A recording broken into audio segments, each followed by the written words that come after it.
Hi, I'm Dajana Yoakley. I'm a peaceful parenting coach and mom of 3, and I'm delighted to give you the latest science-backed research on child development, parenting, and to support you in showing up as the parent that you want to be. Welcome. Hello, everybody. Welcome to our latest podcast episode. I have here with me Sophia Galano. Welcome, Sophia. I'm so excited to have you here today. Hi, thank you so much for having me. I'm excited for us to chat. Yeah, I'm really excited to pick your brain today about teenage anxiety.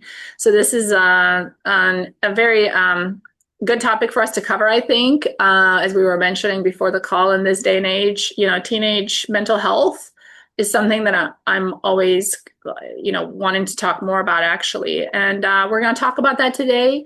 And before we get into that, I'm going to share a little bit about Sophia's bio, and then we'll get started. So Sophia Galano is a licensed clinical social worker, author, speaker, teacher, and practicing therapist. She has been providing therapy since 2015 and has over a decade of experience working with adults and adolescents. She's an expert at treating teenage anxiety and is the author of the book Calming Teenage Anxiety, A Parent's Guide to Helping Your Teenager Cope with Worry. What an amazing title. I think a lot of people with teens that might have tendencies towards anxiety might want to get their hands on this amazing resource. So welcome. Oh, thank you. Thank you so much. And thank you for the nice introduction. Yeah. So as we kind of start off this conversation, and you can share, would love to hear a little bit about how you came to this work and why, why anxiety of all, there's so many different things, and what is near and dear to your heart about this topic. And then also, like, what do parents need to know about anxiety to kind of start off, and then we can kind of go. Yeah, definitely. And those are great questions, and I guess, to begin, I'll say I love working with teenagers for a variety of different reasons. I mean, first of all, working with teenagers, they're so present. They're so in the moment. It's never a dull moment. Yeah. Very fun. We'll put it that way. But I personally feel that they're at a very pivotal point in their lives. They could go down, very, different paths, and it's an Right. area that's in really real need of support and guidance here. So, that's something that's always kind of been in the back of my head when working with teenagers. But really, I chose to kind of hone in on the anxiety piece with adolescents and adolescent mental health, a number of years ago. And I talk about this experience in the introduction, the opening chapter of my book, where, early on in my career, what I would do is I'd, go to different high schools in the area, and I would provide these continuing education courses and parent education courses for the parents and students. And I would pick a different subject. And it would, often be, a lecture, a little bit of a discussion, but really just to, kind of get into a certain topic about teenage mental health. So I remember I did them, one on teen substance use, on vaping, on depression. But I remember the talk I gave on teenage anxiety really stood out to me the most out of any of them. I Yeah. remember so distinctly all of the seats being filled in the room, parents standing along the walls, and so many parents were just confused about what teenage anxiety looks like. They wanted to know, how can you differentiate between, kind of what's normal versus what's concerning. And they also wanted to know what to do. I think there are so many conversations out there about, teenage anxiety is such a problem. It's so concerning. The anxiety levels are on the rise. And this is really important. And I'm glad that, we're having dialogues around this. But what sometimes is missing is the kind of action step. Okay, now we know that. What do we say? What do we not say? What actions do we take? What actions do we not take? So when I left that talk, it really inspired me to write this book, to kind of serve as this sort of practical overview, a kind of blueprint in terms of navigating teen anxiety. And, my goal with the book was to really make it very accessible. So, it isn't something that parents need to be studying for years and years and years. They don't need a PhD in psychology to, kind of broach this subject with confidence. It's something that they can use and say, okay, I can start implementing these tools right away. I can start kind of exercising that muscle. Yeah. I love that. We always hear from parents that they're just busy.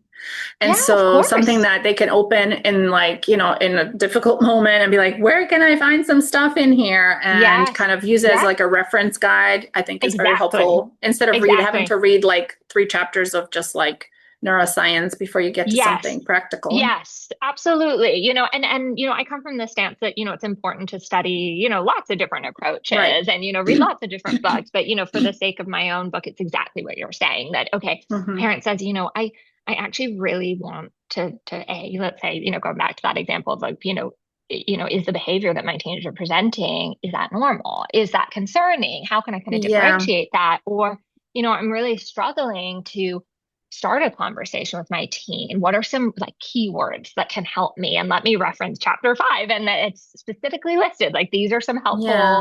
words. These are Hmm. some settings. These are some ways to kind of facilitate a conversation where it's kind of um more of, kind of a step by step, almost instruction Yeah. Yeah. manual. Yeah.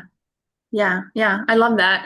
Thank Would love you. for you to share, like, for just to kind of break down what is anxiety for us, and Hmm.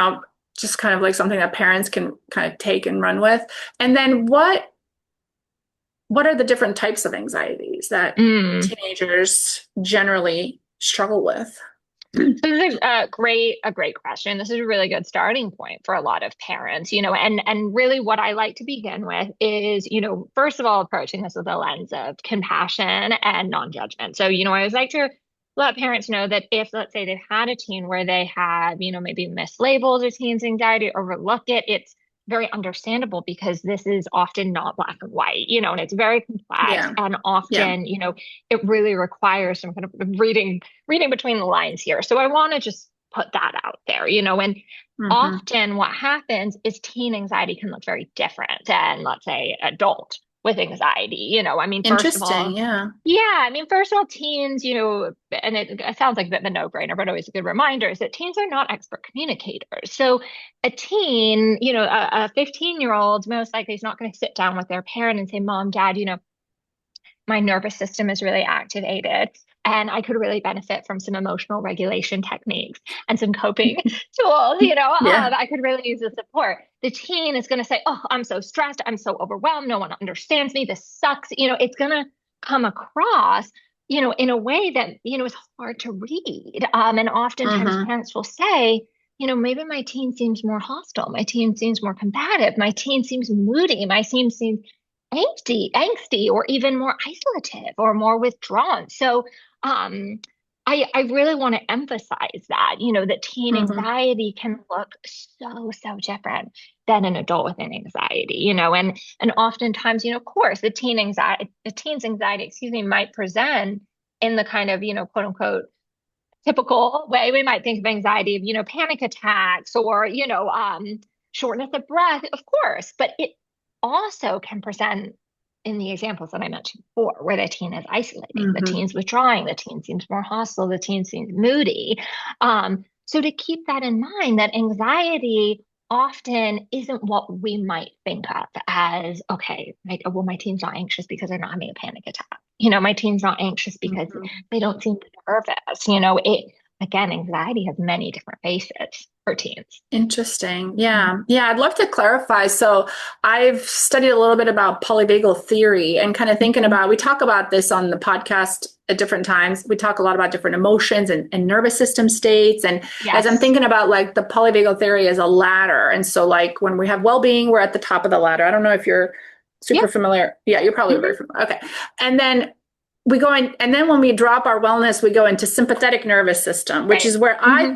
see anxiety mostly because it is an activated state. It's like a hyperarousal. But then Right. below that, you can fall into the more depressive shutdown state where you're Right. hypo-aroused, like you're like shutting down like a little Yes. turtle, right? Like, so Yes. does Yes. anxiety just live in the sympathetic nervous system where it's just like more activity, or is it also like in this lower, are there parts of it where it's blending in with like you said, Mm. isolation and withdrawal? And I was Yes. Yes. thinking, is that depression then, or are we still talking about anxiety? It's tricky. It's really tricky, and again, I come from this kind of sense of, not one size fits all, of course, and anxiety and Yeah. depression are like best friends, so oftentimes there'll be a teen that's anxious, but, also can be depressed, or there's a teen that's Right. depressed with, kind of the little sprinkle or the flavor of anxiety, or there's a teen that tends to lean more on the anxious side, but, can get depressed, It really depends, and Okay. having Okay. said that, though, oftentimes,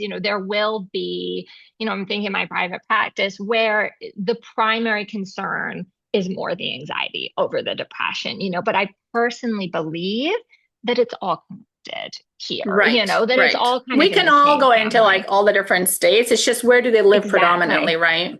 Exactly, exactly. And Mm-hmm. what for the sake of kind of my book, and I know our conversation is more anxiety related, but a lot of the tools that, I encourage parents, and I Mm-hmm. use the word parents here, just kind of as a kind of reference. When I say parents, I mean any kind of adult figure, caregiver Yeah. for a Yeah. teen.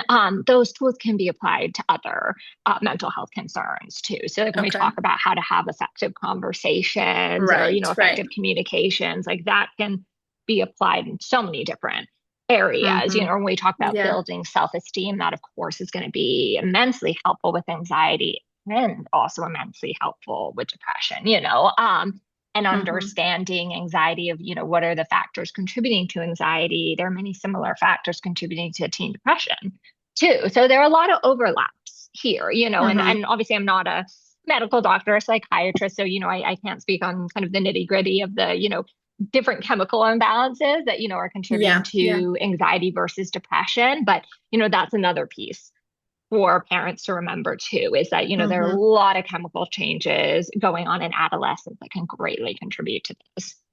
Yeah, yeah. And I'd love for you to elaborate on the different types of anxieties. But before we get into that, could you clarify what is the difference between a teenager that's worried? Because worry, we all worry. I mean, and we all have Yeah, anxiety. I mean, our ancestors were the right. anxious ones, right? Like we're descendants of anxious people because Of they're the ones course. freaked out enough about predators that they survived them. Of course. And Of at the same time, course. like, when is it a problem compared to just Right. being like, we're all anxious, right? At times. Right, Yeah. right, absolutely. And that's honestly why the book is titled what it is, which is a coping with Yeah. worry, because we all can relate to that feeling of worry, and a lot of Mm-hmm. these tools will help with worry, whether it's problematic or not problematic. I mean, it never Yeah. hurts to develop, Right. healthy coping skills and stress Right. management tools. And as a parent, even if let's say our teen falls kind of more on the sort of, standard worry side or the very Yeah. Right. extreme, this is kind of more clinical, this is more severe. Again, the tools will help with both, so it can, Mm-hmm. I titled it because it's very relatable to really anyone Yeah. out there, Right. but what I often help parents kind of differentiate or distinguish between kind of that what's quote unquote normal versus what's concerning Mm-hmm. anxiety, Right. and when is it time to take a closer look. And I Yeah. reference this example a lot, and I mention it, in the book at kind of the opening chapters too, which I give this example of, let's say there is a teenager that's stressed, nervous, anxious before a math test. And let's say there is that teenager who is feeling overwhelmed, feeling stressed, feeling worried, but can go and take the math test. They get through it. They continue with their day. They complete their other assignments. They attend their extracurriculars. They continue to socialize. Okay, we're not going to just ignore that the teenager is worried or feeling stressed or overwhelmed, but we're going to take a very different approach in the teenager who, let's say, refuses to go to school because of the math Mm-hmm. test or is so overwhelmed that they have, one of these kind of old school panic attacks, or they're so overwhelmed that they are unable to complete their other assignments, or they want to start withdrawing from their social activities or their other classes or their extracurriculars. That's when we're going to want to take a closer look here and say maybe Mm-hmm. there's something Mm-hmm. deeper going Mm-hmm. on. And with that being said, we also want to note how often this is happening. So I say kind of how often to what extent. So let's say there is a teenager that has that, we'll just for the sake of our conversation, we'll say quote unquote extreme response. Let's say that happens once a year. Yeah. Okay, again, are we going to overlook it? Absolutely not. But we're going to take a different approach than if this happens once a week, Yeah. once a month, multiple times a month, multiple times a week. Very different approach. So that can also help. And Mm-hmm. it does Yeah. require this very mindful, non-judgmental, but mindful observation of the teen, of really, really looking at the teen's behavior and remembering that the teen is most likely not going to communicate their struggles in a very kind of eloquent manner to the Yeah, parent, yeah, so to yeah, keep that peace in mind too. yeah, yeah. Yeah, the parent has to become a little bit of a detective, which then makes me think about these Exactly. different types of different types of anxieties. And, maybe you could kind of elaborate on the different, like social anxiety, for example, or, yeah.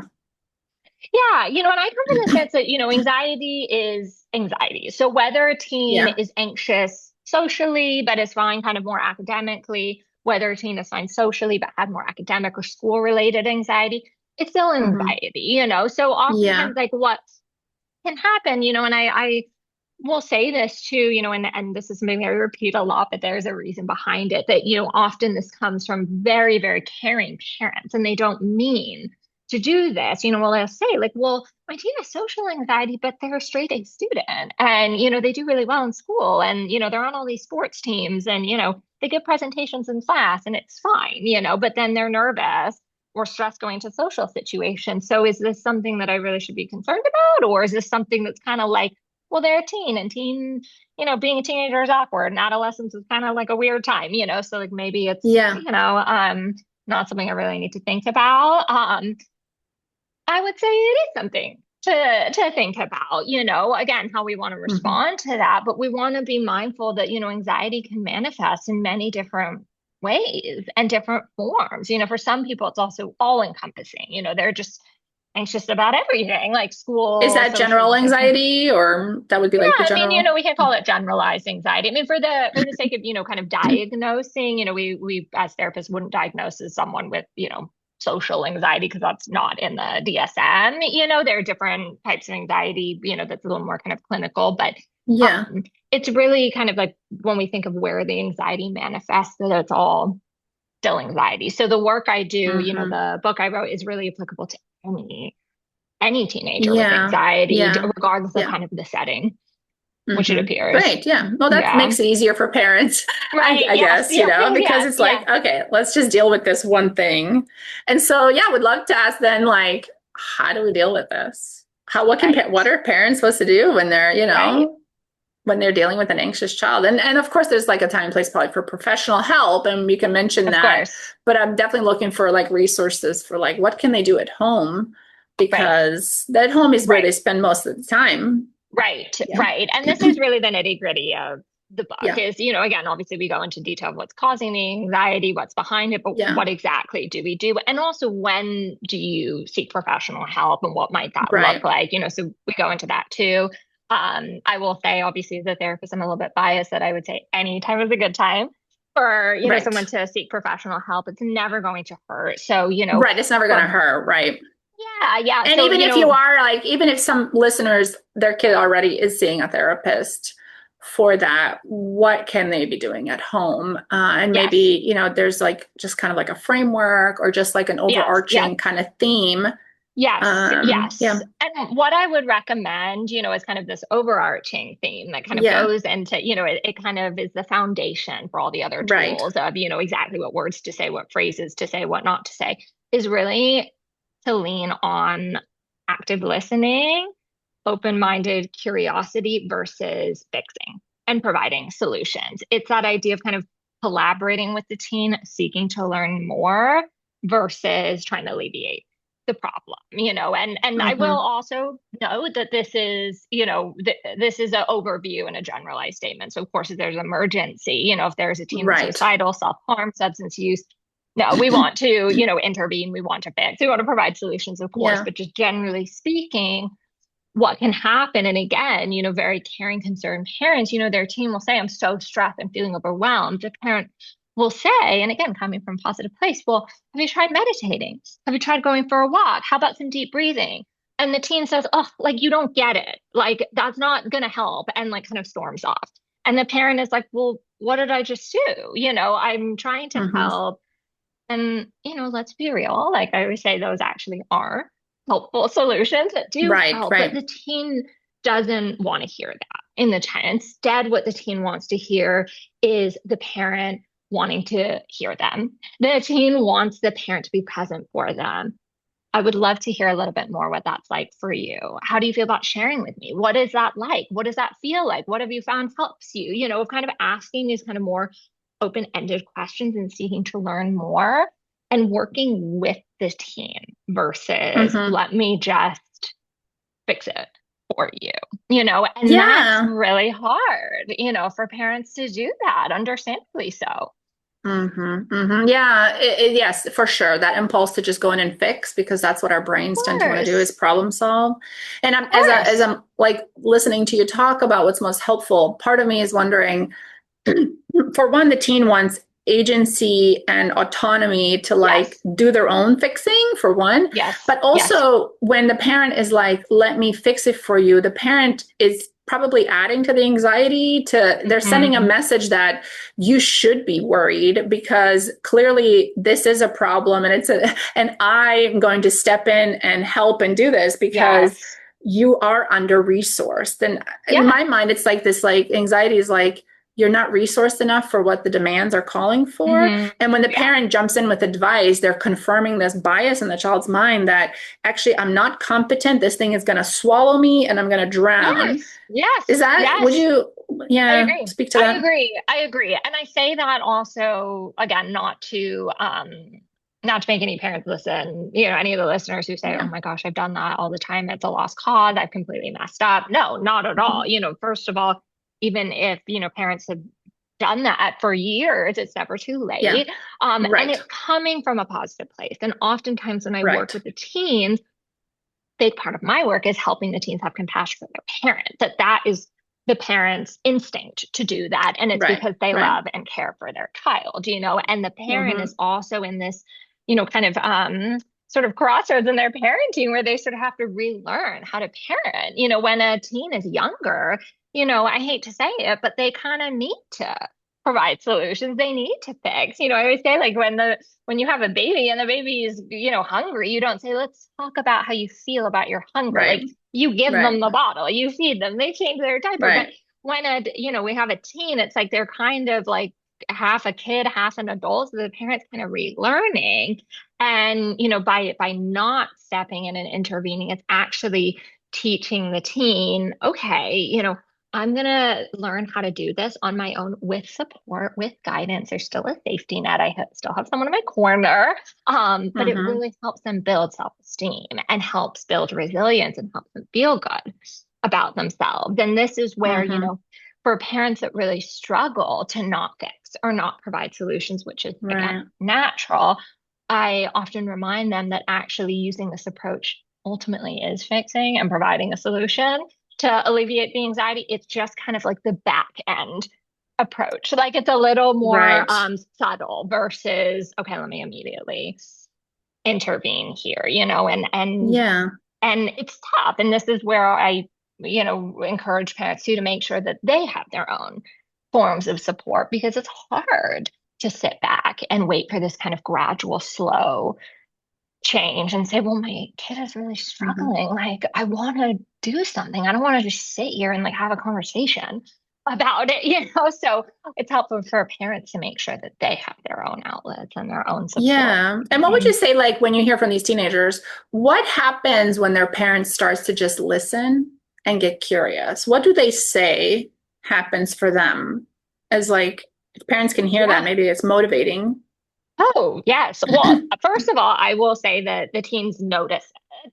And it's rare that the teen, we can kind of laugh about this, but the teen Yeah. usually doesn't come into therapy and say, my mom and I had this breaking point because my mom is now using active listening skills and I Right, right, right. commended and credited my mother for that. No, no. But the teen will say, I felt better because of, was freaking out about something. And like my mom and I were like talking about it and I felt better after we talked about it. Like, like they'll say it kind of in passing, but I notice that there is a shift, and this is Mm-hmm. where again, and I know I'm using this phrase a lot, but again, to remind parents that the teen is most likely not going to verbally express that this is working or that they appreciate Yeah, that yeah. approach. I know it's like blessing or curse with parenting, right? It's like we don't get Well, credited and for it. it's hard for parents, I think, to do something that they're not getting direct feedback on. Yes, Does that make sense? It's Exactly. Of like, is course. this working? I don't think this is working. Like, Yes. and then they switch, Yes. they kind of try active listening and it's like,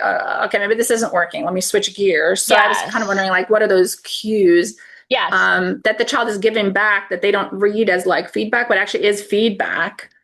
If Yeah. the teen is engaging with you, that's positive. If the teen If they comes keep talking back to to you, you, if they yeah. come back to you again for even a second conversation, it doesn't even have to be the same day in a month, six Yeah. months, that's feedback. That Hmm. shows that you are a safe person to Yeah. your teenager, but again, Hmm. it takes time. And often what will Yeah. happen is I have parents who will say to me, I did have this conversation with my teen. They kind of opened up to me, but it was only for like 2 minutes. And like, now what?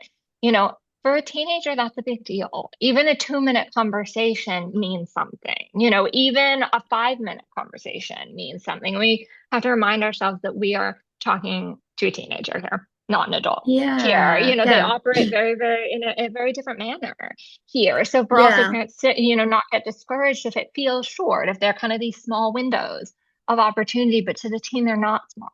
They're a really big deal. And Hmm. they remember that. If the parent becomes a safe person they can talk to about anxiety, where they don't feel like a solution is being thrown at them or it's being minimized or invalidated, maybe eventually you're going to come to the parent to talk to them about something about sex or about substance use or about something, a relationship or something that's even kind of more charged for them. It Hmm. lays a really Right. critical foundation, again, that the parent is a Hmm. safe person to talk to. Yeah, yeah.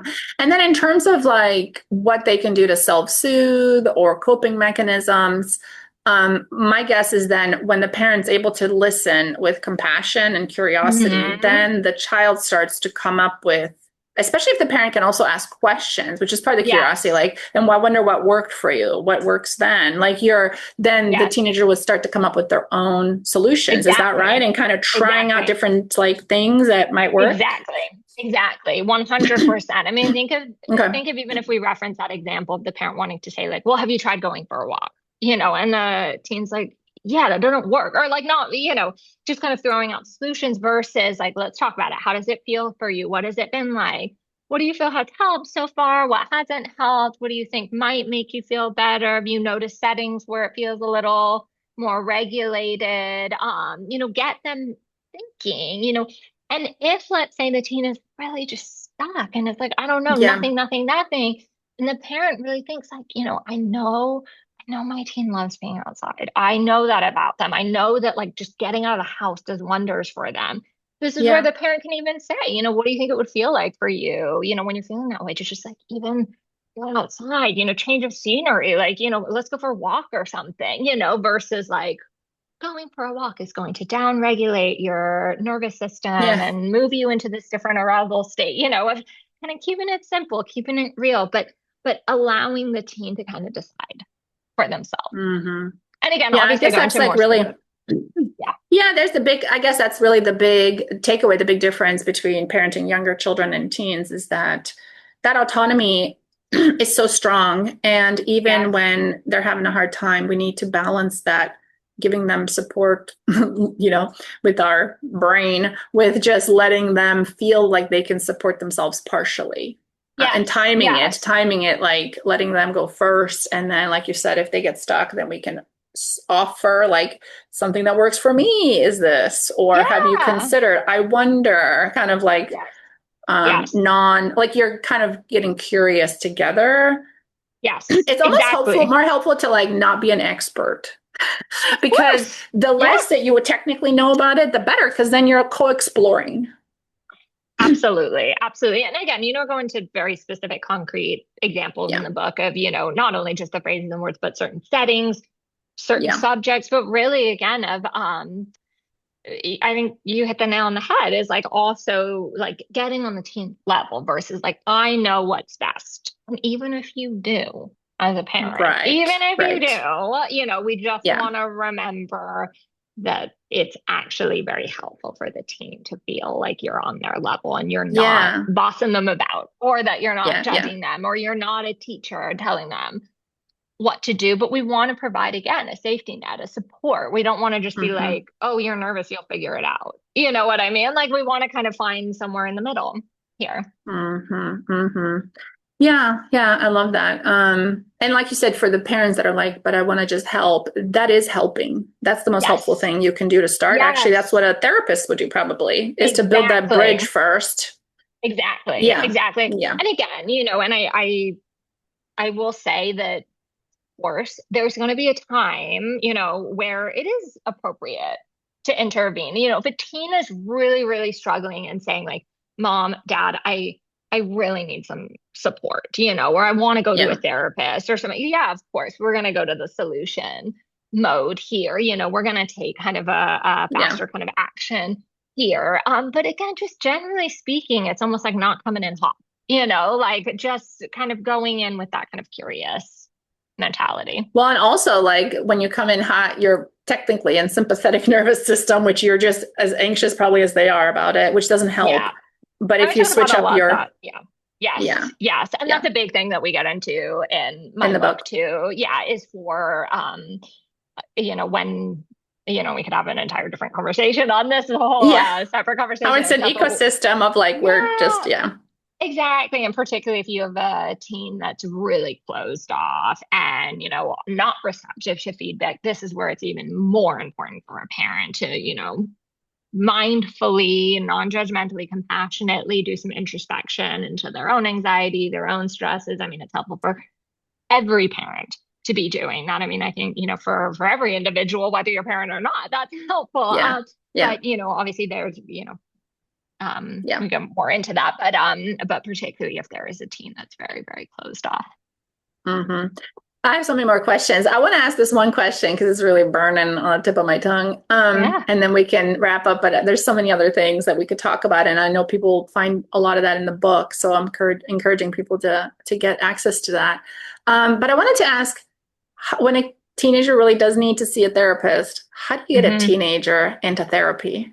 Yes, yes. So literally, and I'm not exaggerating, that's the last third of the book Oh, because of okay, that exact okay. question of, So hard, okay, yeah, how do you approach that? Because again, there are some teens that are open and receptive, and that is the right? cool Some, thing about this generation is there tends to be, not to stereotype, but there's a little bit more of an openness surrounding mental health with this generation than, the generations before. But, having said that, not every teenager, and what not do every, you yeah. do? What do you say? And I go back to this stance of we don't want to force unless an emergency Hmm. situation. If a teen is really closed off to going to therapy, we want to be very mindful about not enabling, not rescuing. Again, go Mm, into detail in this book. That's a interesting. very Yeah, charged conversation. But yeah. we also want to collaborate with the teen. So we want to remember that it's not us picking for the teen, like you're gonna go see this therapist. I'm deciding for you. We want to listen to the teen. If the teen is open to therapy,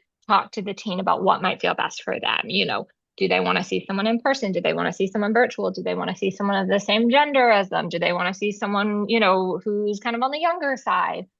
A lot of teens are not open to therapy. They're like the idea of sitting in a room face to face with someone sounds awful, but they're receptive to coaching where they work with a coach that takes them out and they do walks together, or they're open to some sort of counseling group or some type of Hmm. mentorship. And again, Okay. obviously we want to be, very cautious and make sure that, we pick someone who's qualified and, Yeah, yeah, legitimate and professional.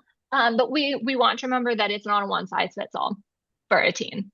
yeah, yeah, yeah. Yeah, those are some tricky situations. And I'm Oh glad you yeah. cover that in the book because, yeah, Yes. Yes. And people can yeah. also always reach out to me directly if Hmm. there are any Hmm. questions or if there are things Yeah, that, I don't get into the book, where they say, okay, I tried this, tried that, yeah. and still not working. I'm always, happy Hmm. to help Yeah, and, answer any questions or amazing. specific example. Yeah, that sounds amazing. And what is the website that people listening? We'll definitely link it below the video, but Yeah. if you want to just mention like a website people can go to get to learn more about your services, and Yeah. then I So know my they can get web, your book on yeah. Amazon too. Yeah, so my website's www.sophiagalano.com. My book is available on Amazon, Penguin, Random House, Barnes and Hmm. Noble, independent bookstores, and all the links are on my website too. Yeah, awesome. Amazing. Thank you so Awesome. much. Such an important topic, and Yeah, it's definitely something that parents, I think, need to become experts in if their child is really struggling with this emotion of anxiety. Um, Totally. and I'm so glad that there's so many resources and support and things that are tried and tested that work with anxiety and that Hmm. people don't Hmm. have to figure it out alone. So if you're struggling, get your Definitely. hands on these resources. Anxiety is like one of the most, I mean, I think it's the number one studied mental health disease with the most resources. Hmm. So it's very manageable from what I understand, but you Hmm. have to actually do the work. You have to understand what it is that you need to do specifically because Yes. it's not the same as like some of the other, they can be interrelated, but each of these mental health processes requires a kind of their own framework, right? So, Absolutely. yeah, Absolutely. Well, amazing. thank you so much. Thank you for Thank having me. you. You're welcome. I appreciate your time. Thanks. Bye bye.